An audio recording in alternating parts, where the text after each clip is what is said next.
নতুন ৰাষ্ট্ৰীয় শিক্ষানীতিৰ সৈতে সংগতি ৰাখি আইআইটি গুৱাহাটীৰ সহযোগত অসম চৰকাৰে গ্ৰহণ কৰা আৰোহণ আঁচনিয়ে মেধাৱী ছাত্ৰ-ছাত্ৰীসকলক উৎসাহিত কৰিবলৈ সক্ষম হৈছে।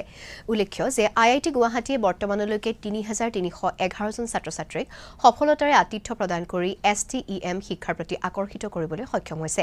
ইফালে আইআইটি গুৱাহাটীয়ে আৰোহণ আঁচনিৰ অধীনত শিক্ষক বিষয়াৰ লগতে মেধাৱী ছাত্ৰ-ছাত্ৰীসকলক 12টাকৈ গোটত প্ৰশিক্ষণ প্ৰদান কৰিছিল।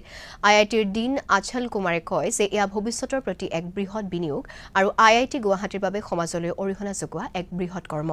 অনুষ্ঠানত অতিথি ছাত্ৰ-ছাত্ৰীসকলেও নিজৰ মনৰ ভাৱ ব্যক্ত কৰে।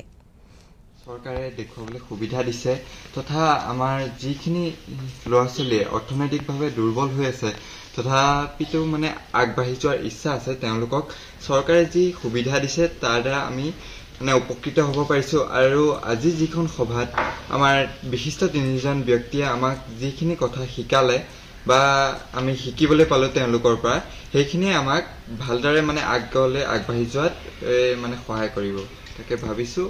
সেয়ে মানে এয়াই মানে মোৰ মনৰ পৰা মই ব্যক্ত কৰিছোঁ। ভাল লাগিল। ইয়াত 3জন বিশিষ্ট ব্যক্তিয়ে আমাক বহুতো কথা ক'লে, আমি জীৱনত কেনেকৈ সফল হ'ব পাৰিম, আমি ষ্টুডেণ্ট লাইফত কেনেকৈ সফল হ'ব পাৰিম, আমি পঢ়া শুনাত কেনেকৈ আগবাঢ়িব পাৰিম।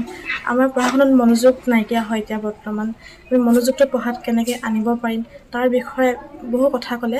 আমাৰ শুনি বহুত ভাল লাগিল, তাৰ পৰা আমি বহু উপকৃত হ'ব পাৰিছোঁ।